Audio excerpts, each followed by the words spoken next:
some of their projects, especially those that are related to social media. So today, the first panel that we have is a panel on social media and on both its kind of promises and some of the constraints that it poses for us in thinking about how to use social media not just as a tool for communication, but as a tool for analysis, as it says in the agenda. I wanted to first just introduce the panelists so you have a sense of who everyone up here is and what they're up to in terms of social media. And then I'm going to talk for just a very few minutes about how we're kind of framing this panel, how we're thinking about it. As a panel, we're kind of imagining this, especially given Jonathan's remarks on collectivity and collaboration. We're kind of imagining this more along the lines of a kind of workshop rather than us presenting kind of stilted, papers or presentations, but rather just a way in which we can talk to you about what we're doing, what we, what you might think about what we are doing, and hopefully get an audience discussion going. So that said, I'm going to introduce the panel members first, and then I'll talk for a couple of minutes. Right here, and you also, by the way, as Jonathan said in his remarks, these are the folks up here who are going to blow your mind. So that was a little bit of a high bar to set before the first panel, but I'm sure that it will, in fact, be realized. Right, the first panelist is Layla Sakr, who is a media artist, VJ, and critic. And she explores the implications of juxtaposing the identity of mother and a kind of techno-feminist construction of the cyborg within local art and local transnational expressions of the era.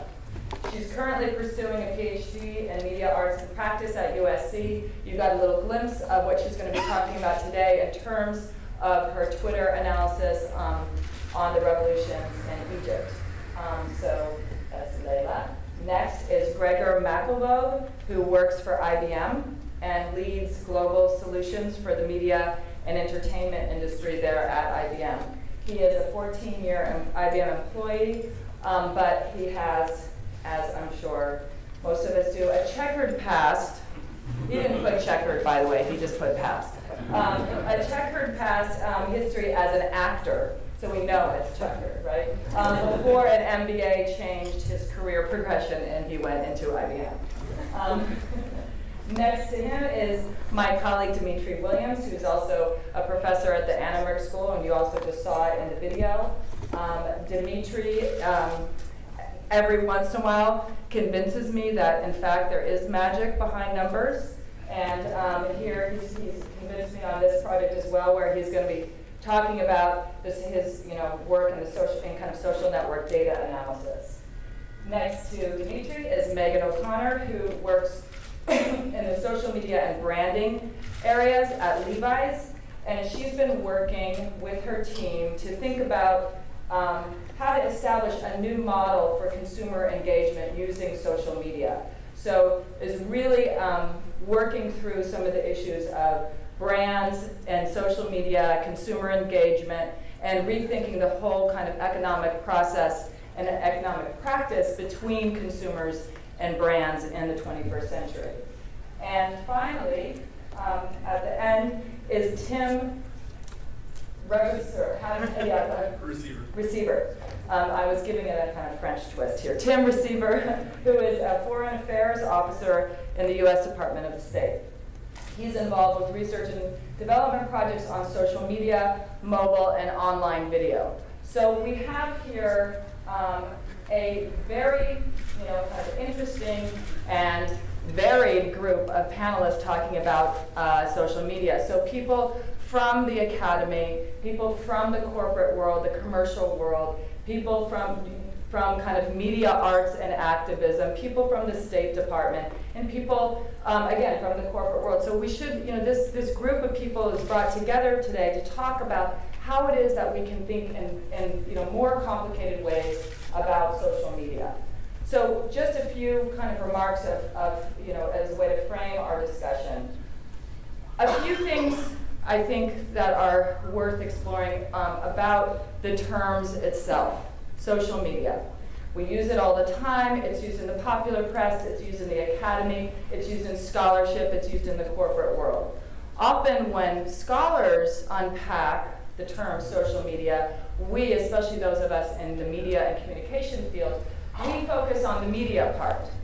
Is it new media or is it old media? Or is it a convergence of the two? Or is it a kind of overlapping part kind of media? Is it, how do we analyze transitions in media from broadcast to narrowcast to network to collaborative revolution? And so on. We focus on the media, and these are important questions, but sometimes the focus on the media obscures the other term that is really in need of parsing, and that is the social. There's something that seems to kind of immediately become fixed when the word social is attached to social media, as if we all intuitively know what it means to connect these two terms, right? What it means to have their potential relationship realized in practice. But the different points of entry in the world of social media, represented especially on this panel, demonstrates how importantly and how forcefully we need to be, in terms of being specific about what we mean when we invoke not only media, but in social media, but the social as well. In order for us to kind of comprehend and make sense of the enormity of information that we have out there, I mean, there's, you can talk about tons of examples, but Layla's example of 800,000 tweets in one evening is just kind of an example of the enormity of information that is out there. In order to figure out what that means and how we can use that in productive ways, we need to carefully think about the way in which the social is being invoked, harnessed, and sometimes appropriated. Does social mean a social network or the pursuit of social justice? Does it mean a reconfiguration of the individual consumer as a social consumer? Does it mean all of these things? How do we talk about the social in these situations, here in the United States and elsewhere, where access to a free flow of information is sometimes denied, restricted, or just plain impossible? There are different answers to these types of questions, and the trick is acknowledging the differences and seeing them as productive rather than divisive. Analyzing the different uses and results for social media, as well as their commonalities, is to acknowledge from the ground up the deep interrelations between the state and politics, between politics and the commercial world, between the citizen activist and the consumer citizen. This is why this panel, I think, is so important. It's about acknowledging the differences in definition and cultural salience in the social of social media, and putting these differences into productive conversation with each other. So to get back to the kind of title of this panel, what does it mean to use social media as a tool of analysis rather than a tool of communication? For me, as a kind of cultural scholar, a tool of analysis means a theory, a method, a practice that allows me to understand my object of inquiry, whether that is gender representation in the media, or public rituals of communication, or power dynamics in the material world. A tool of analysis, at least a good one, is also parses through the different layers of culture, politics, and the individual as a way to understand their deep connections and intersections. So in this spirit, there are differences in uses of social media that we have to account for. The way that people use social media is different in different parts of the world. What this means, as our panelists will show, is that the ways in which the social of social media is harnessed and utilized for, say, social political change is different in Egypt than it is in LA. We have to always be specific and careful about our use of social media as a tool of analysis and resist generalizations about what it can and cannot do. The internet facilitates communication, to be sure. We all know that. But sometimes that facilitating can mean that corrupt governments, and even not so corrupt governments, have new and more efficient ways to track citizens, We all know that as well. Sometimes that means that citizens and activists can form networks and community. Sometimes that means that brands will have to rethink and reimagine what their relationship will be with consumers, since there's no longer the same kind of control over messaging, nor are traditional business models really as useful as they once were. So to shift our thinking about social media from tools of communication to tools of analysis means that we must resist romanticized generalizations about the internet saving the world, or conversely, resist laments about the internet destroying the world, and instead think more carefully about the different nodes in the relationships between the social and media. What does region have to do with the use of social media? How can we theorize the political economy as an important contingency, but not always a causation of the uses of social media? How do we theorize the history of social media, which after all is not new, right? Even if it has a new outfit and new accessories.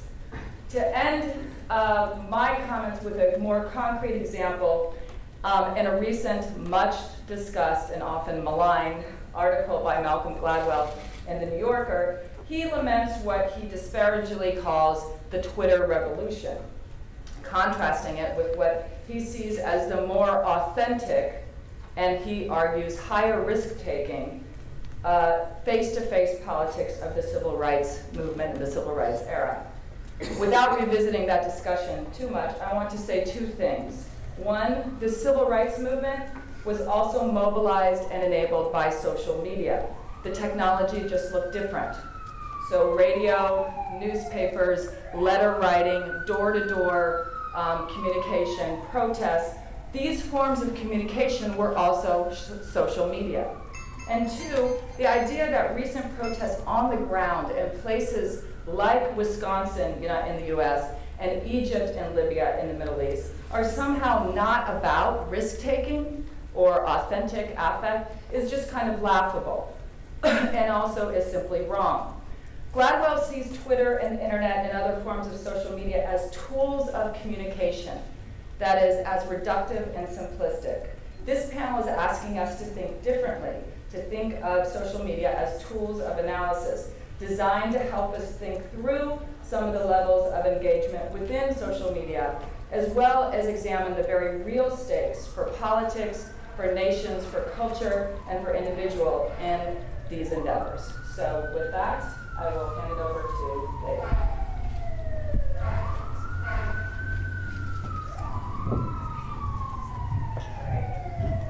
One second while I do a quick computer switcheroo.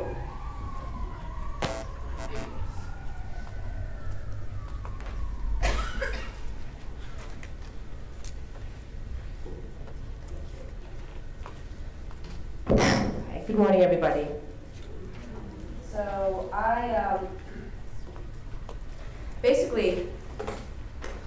started archiving digital material in 2008 as a desire to sort of harness what I saw was a renaissance of production, of knowledge production on the Arab world from Arabic speakers in a sort of a post 9/11 setting.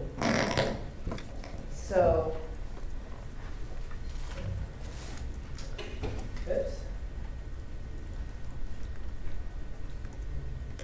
I started something called archive, which is the Arabic word for archive. It's now being rebuilt. And archive basically was built as an archive, an online resource that was in Arabic and in English, and that was a big feat in 2008. And I basically ended up being an archive of digital material on Gaza. And then in 2010, in May, as part of the work I was doing with Archive, I was invited to the Arab Techies Women's Gathering in Beirut in 2010, in May. And what we did in that conference, there were 30 women from all around the Arab world, and they were doing amazing projects, some of the projects that ended up getting a lot of media coverage over the last couple months. And so we decided to use Twitter to document the conference. We were there for 5 days. We were from, women from Iraq, Sudan, Yemen, Oman, of course, Lebanon, Egypt. And I was the only Arab American, only person coming from outside the Arab world. And so we decided we're going to use the hashtag ATWomen, and when we go home, we're going to mine this, and we're going to actually have an archive, a documentation of what we put together and talked about in those 5 days. Very excited. I went home. And then it took me 2 weeks, because of course I'm always a step late. And then by the time I tried to download the material, it was gone. Twitter saves stuff for 7 days, unless if you're using Twitter API. I went berserk. I decided, you know what? I need to start data mining Twitter.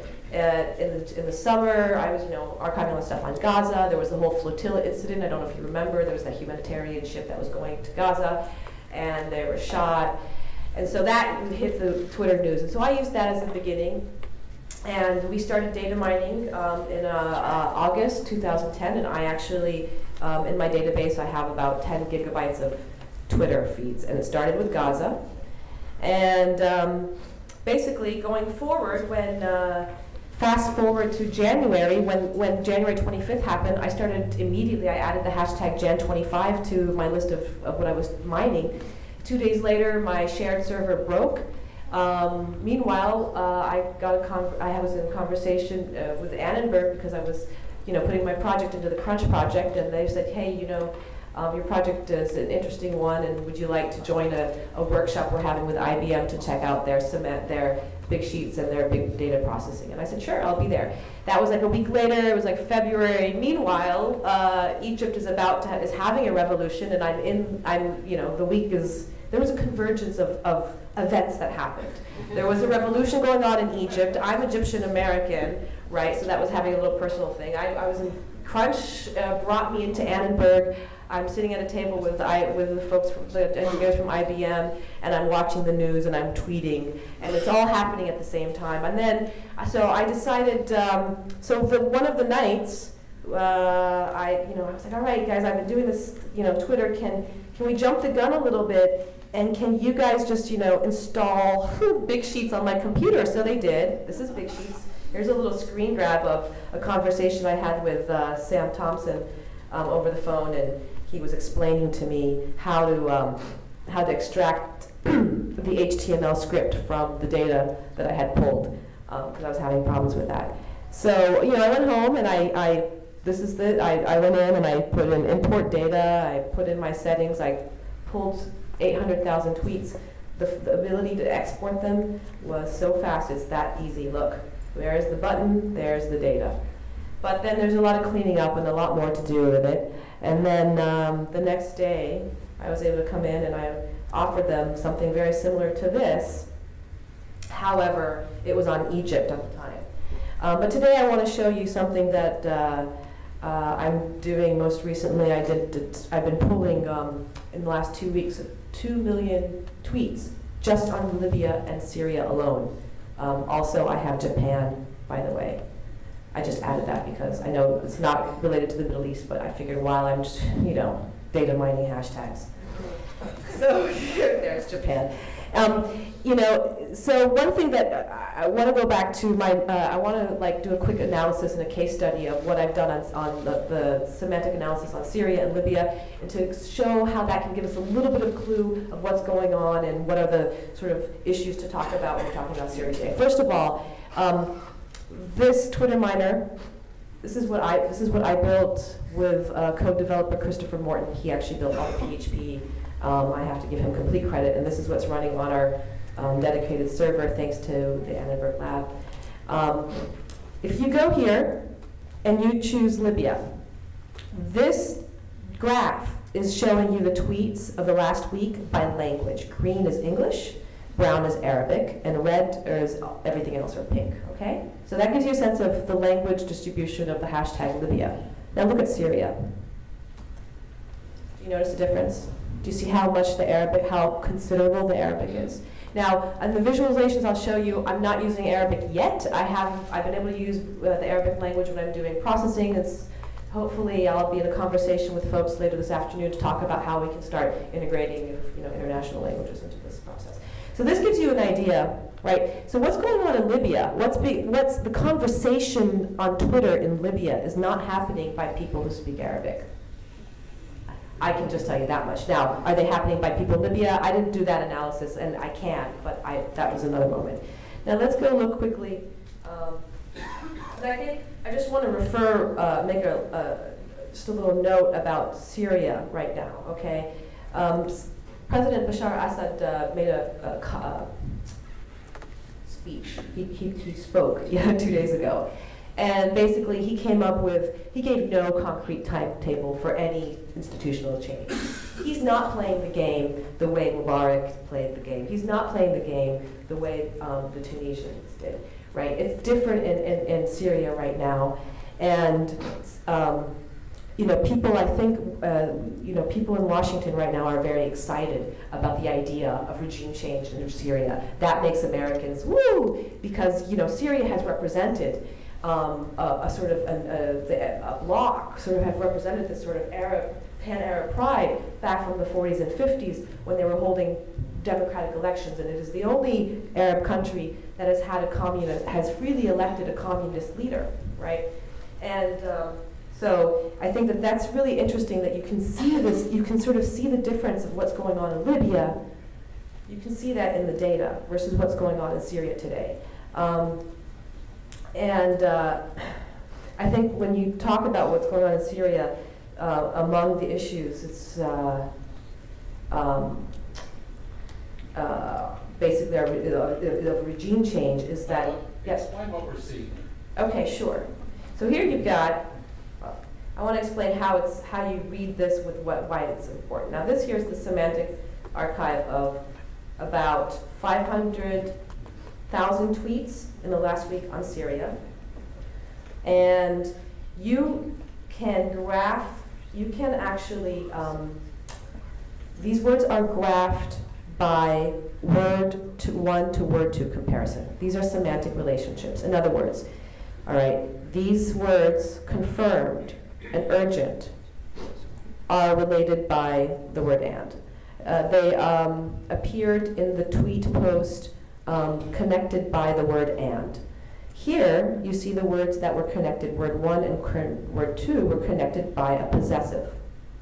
In this view, you'll see word 1 and word 2 were connected by of the. So middle is, night is the direct object of middle.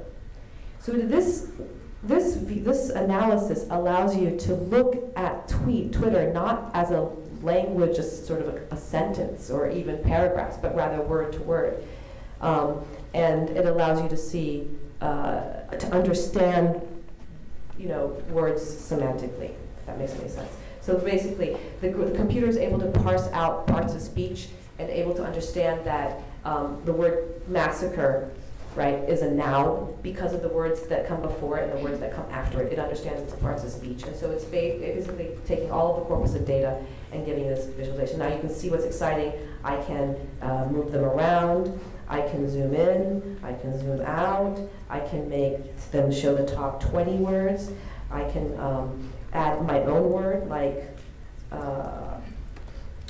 war, I don't know, okay? All right. Okay, so there we go. So that's it for now. Right on, okay. Okay, as I said, use your hand mics.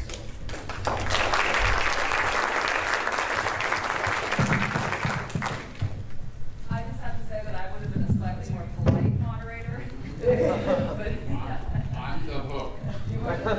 Should I? Okay, do I turn this on? No, it's on. It's on. Okay, thank you, Layla. I think that what makes sense now is for us to have a conversation with the panelists, especially with Gregor, who's been working at IBM on similar sorts of issues, and Tim in terms of the State Department, and how this kind of work that Layla's doing might be utilized and kind of leveraged in particular ways, and then we'll move into talking about how this has other implications for the commercial world and a kind of hybrid in Dimitri's work with the social network analysis. So Gregor or Tim, you're up.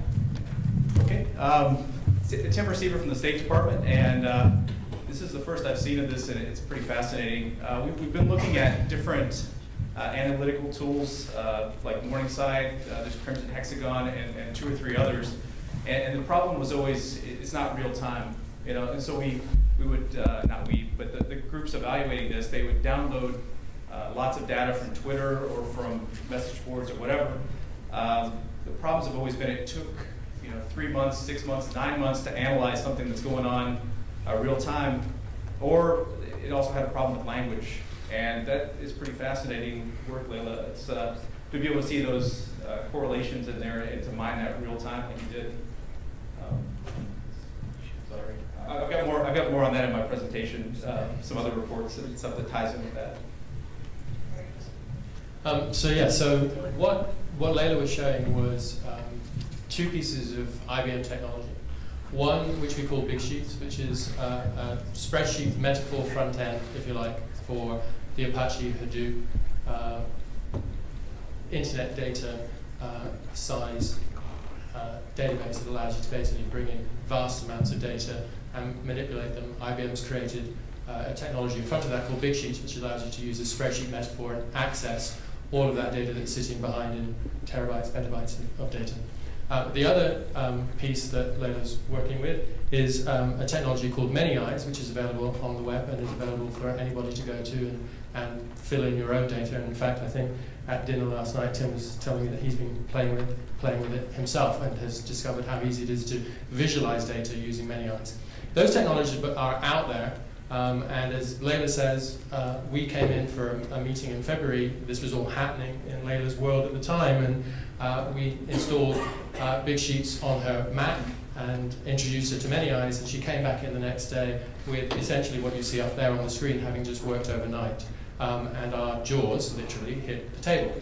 We are not used in our corporate environment to seeing clients pick up the tools and run with them as quickly as that. And so for us, as people who are in the commercial world, this was just amazing. I mean, this was fascinating to see tools that we believe in, because they're the stuff that we sell, being picked up and used so urgently, and with results immediately, with essentially a workshop. I mean, no training, no sitting down or contracts or massive education taking place. This was, Layla just picked it up and ran with it. And as you've said, you've had a few calls with Sam Thompson, my colleague who's out there in the audience, in order to make the thing work. So for us, this ability to create social media tools that allow you to analyze language in this way is a step forward for IBM. And we can go into that in more details. And I don't think most people would expect someone who has a background, a checkered past like mine, to be an IBM. And it's an interesting indication of the way our corporation is changing, but also all corporations are changing, I think. I think corporations and society, and I need to put a disclaimer in here. I'm speaking, these are my personal views. I work for IBM, but I'm not a representative of IBM. And the reason why I have to say that is because we have certain social business guidelines. The corporation has introduced social business guidelines because they realize that they can't stop us. In fact, they don't want us keeping all our information and our knowledge inside the corporation. The corporation is actively asking us as employees to engage in social media and get out there. And so gone are the days when you had corporate spokespeople sitting on the stage. Now, because of social media, all of us who are IBMers can speak about our work at IBM, but we do so as individuals. So I need to say that up front. But the thing that interests me is that social media as a movement, and as you said, it's not new, but this ability to now have tools around the digitization, if you like, of social media, is affecting the way corporations look at employees, at the way they look at how employees work together, is looking at the kind of products that we ship and the way we interact with our customers and with society. And you'll see this in the way that IBM is promoting the idea of a smarter planet. I mean, that's also about understanding how systems work, and not necessarily in a quantitative way, which is what I think most people would expect anybody from IBM to be, a true quant genius. I'm an actor. I'm not a true quant genius. But the fact that I understand language, that I understand the semantics of language, that language is part of my psyche, is something that the corporation finds much more interesting and valuable as the corporation moves forward. And you'll see that in the kind of solutions that we're now providing. Analysis of social media has got past the point of knowing how many people are connected to each other, which is essentially it's a quantitative problem. You can follow the network by using math. Now we want to understand, well, what is that connection? What's underneath that connection? Why is this person so important? What are they actually saying? And in order to do that, you need to understand the language that's underneath that. You need to have the ability to do natural language processing. You need to be able to do semantic analysis. You need to understand, as Laila was saying, the parts of speech. You need to understand how words are connected together, because essentially that's how we all communicate. We don't talk in numbers to each other. We talk in words to each other. And to really understand social media, you have to understand the quantitative side of it. You also have to then dig down into the qualitative side of it. And that's where these tools, I think, are breaking open the boundaries of what social media is and leading us to things like Watson, which is all about semantic analysis and understanding natural language processing. And so from a corporate side, seeing these kind of tools being used in unintended consequences, if you like, this unintended use of these tools, this is not how I think anybody who developed Many Eyes or developed any of Big Sheets expected it to be used. But to see it being used in this way is fascinating and extremely exciting for us. Yeah, I think, and Tim's going to talk about what this means, kind of thinking about the social part of social media in terms of the State Department. But I think that you bring up a really good point, which is that there is a disconnect between not just the numbers and the way language is used, but there's a disconnect between business models, between models of representation. So that I was thinking when you said I'm here as an individual who works for IBM, but not an IBM representative, of the recent Chrysler. People know about this, the recent Chrysler issue with an expletive used on a tweet as part of the Chrysler kind of corporate signature or corporate messaging, and not really knowing what to do with this person, right? And so firing him, which was probably not the right thing to do, but also just this disconnect between because we don't really know what it means when we use we use the term social. It's not just about connecting people and numbers. And it's also more, it's about language and how we use language, but it's also about how we relate to each other and how relationships are built and built through and within technologies. And so we're kind of struggling to keep up with the technology and figure out how it is that we can use it as a true social tool and not just a tool for communication. So Tim was going to talk about how this works with the State Department. Do you want to speak? It's fine to go there.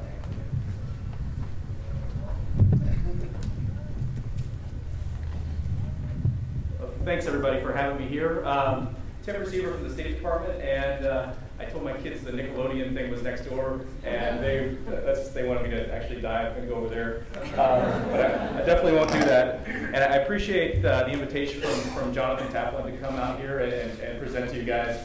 And I also have a gentleman's agreement with Gregor not to do a presentation on PowerPoint. So that's everything I've got is written down there. So a couple of good reasons to be here. It's a great conference, and I've met a lot of good people, and everybody I've met so far has something that's valuable to us and interesting. It's also very cold in DC. It was sleeting when I left. So I went from like 31 degrees to 83 when I got here. So I'm really happy to be here. And I'm not really a policy person. I don't go out of the office very much. I'm in the basement, no windows, and just R&D all day long for the most part. So I come in when it's dark. I leave when it's dark a lot of times, and this is great to see the sunlight and roll down the windows. I've been with State now for 11 years. Anything from writing on policy in Europe to R&D for the last 4 years or so. Before that, I was in the military and the Air Force and a meteorologist. So That's my background is meteorology, and it actually, a lot of it applies to semantic analysis or different models for predicting outcomes. So it's, I kind of see similarities in those two things. I'm currently in the Office of Innovative Engagement at State, which is more or less an R&D shop to help our State Department think about what's coming up next, what they can get on board with, the gaps that they might be having. And we apply these to our embassies and consulates overseas so they can engage with their constituents on the ground. And so some of the things we're really looking at now closely, social media, of course, is a big one. Video, online, mobile is another huge topic. So I'm just going to touch on just a few projects real quick on things we're working on that might be of interest to you in a lot of different spheres that we're working on. So, why should State care about social media and engaging people on mobile, semantic analysis, and online video and things like that? If I came in here and I told you that we weren't interested in it, you would think, I thought the earth was flat too. But it's something that, it's not a fad anymore. State Department people, not all of them, of course, not speaking as a person, not at the state at this time, but, it's kind of an 18th century, 19th century organization sometimes, and it's trying to drag them into this new world is not the easiest thing sometimes. So it's,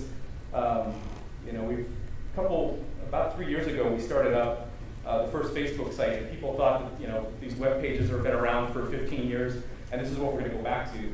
And it's turning out that it's not the case, that this is, everything is moving social media direction. Our coordinator, Dawn McCall, she came from Discovery Channel, and she came in and, she told us from the very beginning when she got there last fall that you have to go where your audience is. And for our audience, it's Facebook, 600 million people, Twitter, 200 million people, and this is without China on board. So those audiences are not going away, they're only getting bigger, and those people are influential, they're young, they give us lots of feedback on anything from policies to embassies bringing them into events, and they also call it playback. We put something out there and they forward it on, so it's very valuable. And our coordinator, she came in and she said, okay, go where your audience is. And we've had these websites around forever, static websites that are updated, take a lot of resources to maintain. And the first thing she did was shut that down. Like, we're going to shut this down and we're going to go where the audience is.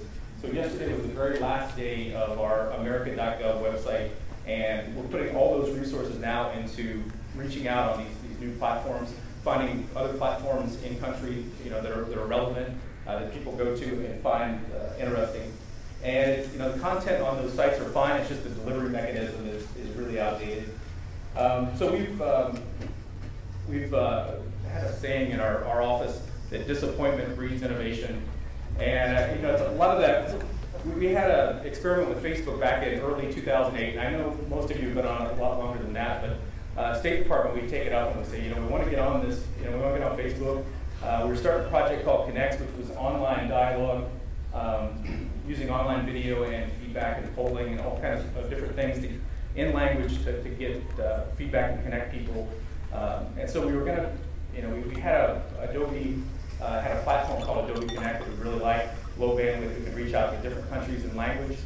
The problem we had was, we had to put a front end on this, and all we had was a website to put it on, and it was flat. They had commenting, but there was no way to do a conversation in that environment at all. So we went kind of our own direction. We had great leadership that let us take some risk on this, and we set that up. And we saw a lot of course, conversations coming in. Something like Facebook ads, though, you wouldn't think about it, but you can actually reach out to a certain country on an issue like human rights or HIV/AIDS, and you can bring in people around a certain topic. And we had a lot of success with that early. It was costing us $2 or $3 sometimes to bring in an audience on topics of interest, and they would connect with each other in their networks and create their own networks. And looking at the challenges for state, when I got there in 2000, I thought there was a lot of challenges, but I was just writing these down last night. So we've got Arab Spring, with Egypt, Tunisia, Bahrain, Saudi, Yemen, all those countries. We have Afghanistan, Pakistan still going on, Iraq, North Korea, Iran, Sudan, the tsunami and earthquake in Japan, the earthquake in Haiti, terrorism, the Israeli-Palestinian issue, so many things just regional based, and websites aren't going to do that alone. Not going to even come close to fixing any of those problems. So I just wanted to talk about a couple anecdotal things that to show you the reach of this and the levels of interest in this. So we have Connect's online discussion platform. The president was going to Shanghai at the end of 2009, and we got a call like Friday afternoon. What kind of platforms do you have? The president is asking about broadcasting video out in Shanghai, getting feedback and things like that. And so we gave them the brief. And Saturday night at like 10 p.m., they called us and said, okay, the Chinese are advertising the president's speech. They're getting questions. They have polling on there, but it's all kind of a farce. Like everything coming in, the questions from the president are all along the lines of what is your favorite animal, what is your favorite color, things like that. And the broadcast was going to be censored, delayed across China. And so they said, well, how fast can you set this up? And can we get questions in Chinese? Can we do polling that they have the same polling questions? And so we set all this up in a matter of an hour. And so an example was on Xinhua, their media site, they had a poll question on what was the most important issue to U.S.-Chinese relations. And there were a lot of categories in there. One of them was internet freedom. And on the Xinhua site, they had millions of visits. Not a single person voted for internet freedom as an issue at all. And we put the same exact poll up on our site, unfiltered, and it had about 77% of the people said that was the #1 issue in the relationship. So the bloggers there picked up on this and said, this is kind of fascinating that they didn't pick up, not a single person voted for this here, but everybody voted for, the majority here. So it was, it was kind of eye-opening for us to see those comments coming out. The questions that came out of our session was some of the questions the ambassador Huntsman asked to the president. So it was, really great. We had follow-up events with bloggers that wanted to, they enjoyed that session and they wanted to do other things. So that's one thing. I know mobile is another one that we really want to reach out on. So there's 5 billion plus mobile devices around the world. We were looking just in India and China alone, there's 1.6 billion mobile devices out there, 500 million smartphones. And if I get this wrong, I read this in some report a few days ago, but 300,000 Android devices are being turned on every single day around the world. So, those are the places we want to reach. Not only smartphones, but we've also, when the president goes to Ghana, we did an SMS outreach. So everybody's got, they got feature phones or they got just the basic phones. And so we do an SMS outreach based on the systems they have, take all the questions, and the president did a podcast. Oh, that's okay. So let me just one quick thing. We had a really interesting session with, it's called the Arab Media Influence Report. This was something they just wrapped up a couple days ago, but this was very fascinating. They showed the way that discussions online and Twitter went from socioeconomic to political. So last year, 57% of Arab conversations on social media included the socioeconomic terms like salary, jobs, minimum wage, housing. And this year, that dropped to 37%. While political terms like Mubarak, corruption, revolution, that went from 35% to 88% of the discussions online. So anyway, there's a correlation.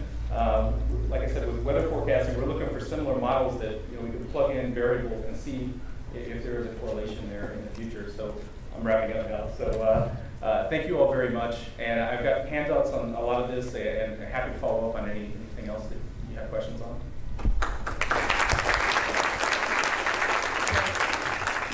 Thanks, Tim, and thanks also for the illuminating picture into the very glamorous life of the State Department. Down in the basement with no windows, an 18th, 19th century model, and he's working on innovation and imagination. I would suggest that maybe we could all get together and write to our government and say, maybe you should give him a window if you want him to be imaginative. Anyway, yes, you're in LA, yes, we can provide imagination. And as a segue, I wanted to ask Megan, and also Dimitri and a kind of conversation to talk about, one of the things, Tim, that you just talked about was about engagement, and you're obviously from the State Department are looking at engagement through social media in a very particular kind of way, and kind of a way in which we traditionally define politics, where Layla and Gregor are also using engagement, but from a different point of entry, which is about politics, but also about the social and creating the social.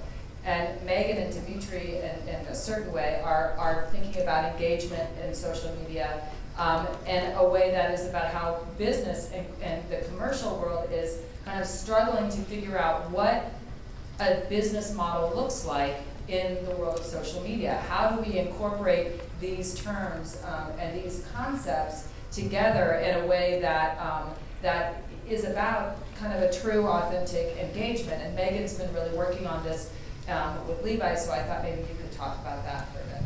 I'm actually struck by how we actually do the same thing, only entirely different results. I sell jeans. Yeah. I sell jeans, and we get the president ready for speeches in Shanghai.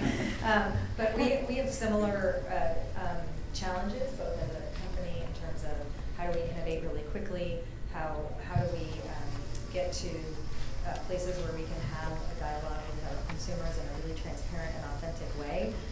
So it's really changing the way that we work internally as well as externally. So internally, we're no longer looking at campaign cycles or push marketing. We're really looking at how can we create ways of consumers to talk to us directly, and how do we then take that information and parse it out into marketing or communication really quickly, faster, quicker, cheaper, more disposable, and more relevant than we have been in the past. I will say that we are, I think struggling is probably a little too strong of a word, but it's definitely a movement within the company, as well as how we're engaging with our consumers. And we do look more at what type of engagement we're getting, so whether it's a comment or a like on Facebook, to hashtags, rather than direct sales today. We know that influencers and brand advocates are very important to the long-term growth of our company, and that's really what we're focusing on in terms of social media today. That doesn't mean we're not looking at quantitative data, so I'll lob that over to Dimitri, because that'll describe a little bit of kind of what we're looking at in terms of quantitative data. So you can do really, really cool things with data. I really, really like it. You can learn amazing stuff. We can tell you what people are worth. We can tell you who's influencing whom. We can put out charts and graphs that will make your head spin and do cool stuff. But to get to that point, you have to get past a couple roadblocks. And so I'm going to title the next 3 minutes, we are surprised, but we shouldn't have been. This is a long history of us unable to think about this in the right way. So a little brief segue into gaming.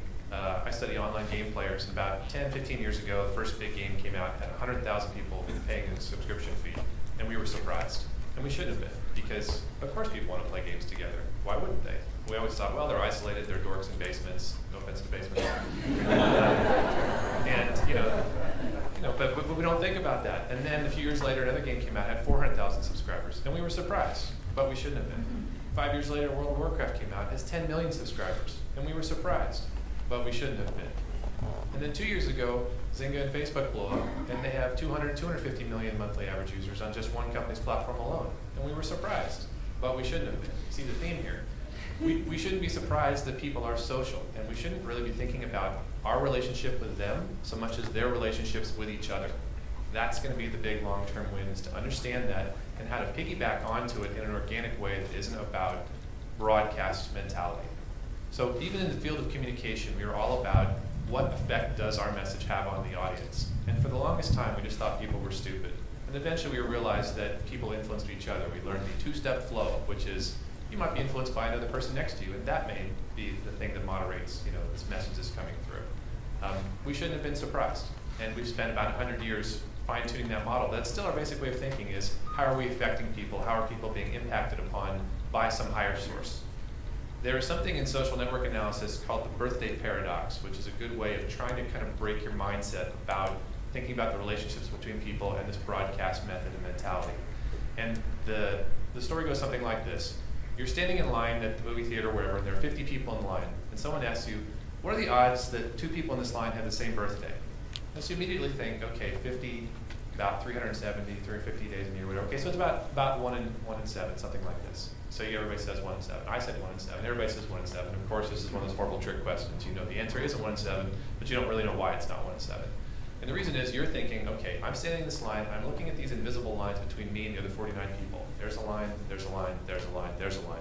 There are about 50 lines, and I should divide that by the number of days in the year, and that's how I get my answer. And we can't help but think that way because every single one of us in this room are built to be egocentric. That's just how we're built. But the truth is that there are a lot more lines than that because that was one set of lines, but the person next to me has another 49 set of lines. The person next to them has another 49 set of lines. You think about those 50 people standing in a circle, think about all the possible connections. In fact, the odds of 2 people having the same birthday in that line are extremely high. It'd be a very, very good bet. So you can mess with people in Vegas, by the way, to manipulate the shortcoming in our thinking.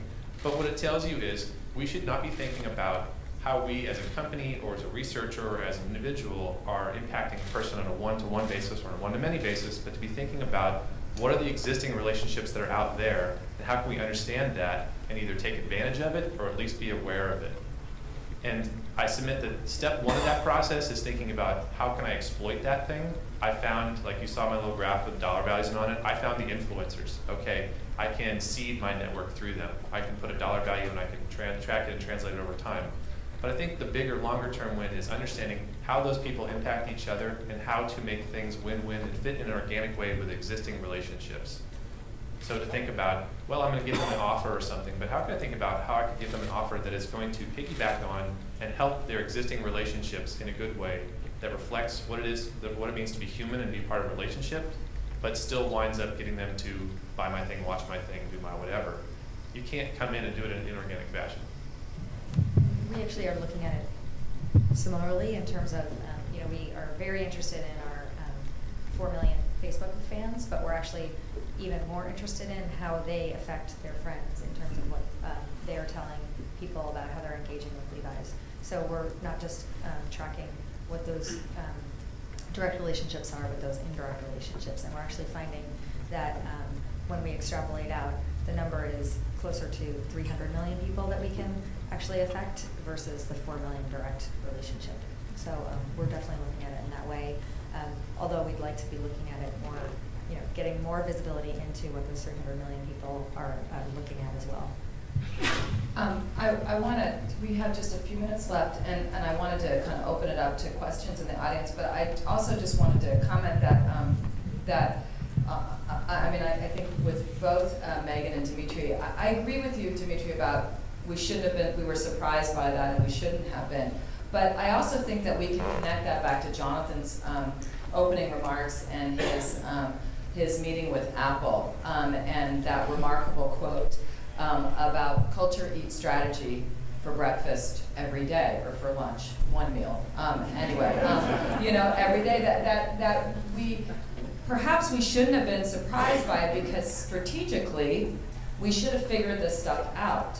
But the problem is and this is, I think, Megan, what you're talking about too, and just trying to figure out how to conceptualize this, this kind of culture out there, is that culture is really slippery and really hard to define, and it often escapes our best strategic intentions. And so there's, I feel, absolutely, I agree with you, Dimitri, in terms of, sometimes as a scholar, I'll read stuff and I'll say, it's kind of the no-duh effect. Like, of course, we know that, right? But at the same time, this stuff is happening so fast, as Layla and Gregor were saying, that you're working on it from so many different levels, from the state to the commercial world, or the corporate world, to the commercial world and branding, to games design and everything else, that it's very difficult to figure out what to predict some of these things, even given how numbers can help us. And then Rebecca Black happens. And then, exactly, right? Exactly. And you can't predict something like that. You can't predict something like that, although ARC Studios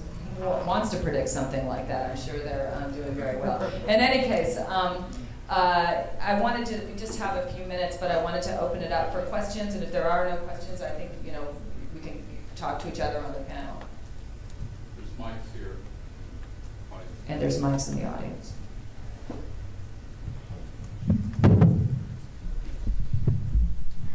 Thank you very much. So, about semantic visualization, how can the normal person access like a feed of semantic visualization of journalism? Is there anything like that out there? And how can people start to create their own semantic visualizations, and how far away is that possibility? So ManyEyes, the tool that Layla's using, is available to anybody to use. It's actually out there on the web, many-eyes.com, and you can upload your own data, visualize it, save it, manipulate it, create word clouds, whatever. You know, the kind of connection diagrams that Layla was doing are all there on ManyEyes. Yeah, and in addition to that, you can, there are a lot of tools out there where you can, Twitter allows you to pull the data. There's a Twitter API, and you can actually do it straight from the Twitter API. You can copy and paste it once you export it, and you can put it straight into the ManyEyes application. So exists, but I can tell you that right now, our sheep, we're building our Twitter module, and it will be available in a couple of weeks, and you'll be able to export data of to a certain size. The issue is big data, right? It's a matter of, it's not just about semantic visualization. It's about, how do you get the data, the quantity of data. The first time I did it, I only had 100,000 tweets, and the results I got weren't worth it. But then when I was able to get the big quantity of data in there, it gave me a different visualization. I mean, that's where the other half of this solution lies, is in the Hadoop big sheets combination. I mean, tweets are tiny, effectively, but when everybody's tweeting, suddenly the number of tweets is huge. And one of the things you said earlier about everything's happening at such a vast rate of speed, and culture is slippery. Numbers aren't slippery. So the immediate response to doing things really fast is, well, let's just concentrate on the quant, because we can crunch through that and get some kind of an answer. What's interesting to me is that we're moving to an age now where we're getting the kind of systems and software and just sheer horsepower in place that allow us now to apply that same rate of speed that we're used to in manipulating numbers to now manipulating language. And I think that becomes a game-changing moment. I mean, when we can manipulate language in the same way that we can manipulate numbers and understand language and the intention behind what people are doing in the same way that we can manipulate numbers at the same rate of speed, suddenly real-time analysis of the culture becomes possible. It's not there yet, but it becomes a possibility that we can think of.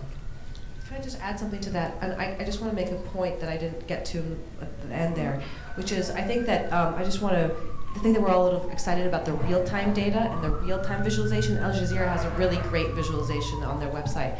However, it's also interesting, especially being in academia, to be able to archive data and to actually have stored data, which the Library of Congress now has, but also we have as well, some of it, but to be able to store it over large periods of time, to be able to do different types of research. So both are important. I think we're all excited about the real time. However, I think there's also an urgency to store so that we can do some analysis. Okay, Dimitri has a comment, and then we'll have time for I'm burning, yeah. So I want you to drink my brand of Kool-Aid here. So I think this stuff is super cool. I think it's a subset of the larger thing, which is relations between people. And there are lots of different kinds of data that I would call relational data, which can populate systems like this. The semantic stuff is very powerful for one kind of analysis. Different kinds of data are equally powerful for different kinds of analysis. Unless you have the right contextual understanding to know which data source to get to go answer your question, you have the risk of drawing the wrong conclusions. There are a bunch of corporate folks in this room, and you're thinking, what kind of relational data do I have? Some of it's going to be appropriate, some it's not, and you can't just kind of blunder in there. You've got to know the right source for the right kind of model that you're building. Okay, when Megan, how do you monetize the information you get from social networks, from Twitter or Facebook? How do you monetize all of that? That was directed towards me, right? Yes. Okay. As I mentioned, we are not looking today to have a direct monetization of our social efforts. What we're looking at is really, as it relates to all of our marketing efforts, how it fits into our brand tracking studies, so brand equity, recommend to a friend, etc. That's kind of the unsexy side of it. The sexy side of it is we know that we have a ton of brand advocates on all of our different channels, and it's really hard to try to monetize somebody who might have a tattoo of a batwing or a tattoo of an arcuate on their arm, and they're posting it on the wall. So, you know, we know that that has long-term effect to our brand, and the more of those people we get, the better off we'll be. I could monetize. I like to monetize. Monetizing is cool. Dimitri can I'm not saying that we monetize. don't want to. I'm just saying that's not our direct objective. It's my direct objective. No, And we're very happy that Dimitri doesn't work for Levi's and Megan does. I'm getting signs to wrap it up, and clearly there's a lot more to be said here, and I think a lot of the issues that we brought up on this panel will carry through to the other panels throughout the day and through discussions at lunch and everything else. But for now, I just want to thank everybody for coming up here and talking about social media.